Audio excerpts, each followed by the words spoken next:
naging magandang resulta nito sapagkat yung pagbawas ng mga sasakyan dahil nga work from home yung mga local government units na spread out between Mondays and Fridays.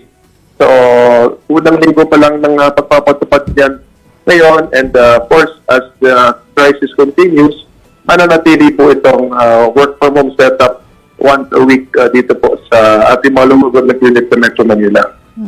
Mayor, not sure kung si Chicky Verhel po pala itong Mayor, good evening. Not sure kung Good evening.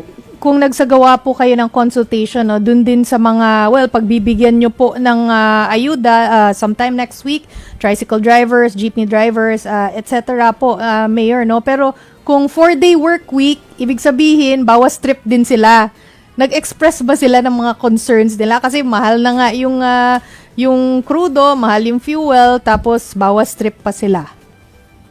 Ay, hindi ho namin ito napag-usapan na Chicky, no? And again, yesterday, we had a meeting with Executive Secretary Ralph Recto, and present were DSWD Secretary Rex Gatchalian and DOTR Secretary Giovanni Lopez. At ang napag-usapan niya ho ron ay tulungan po ang mga directly affected nitong fuel crisis. At ang unang magiging beneficiaries po ay ang ating mga tricycle drivers.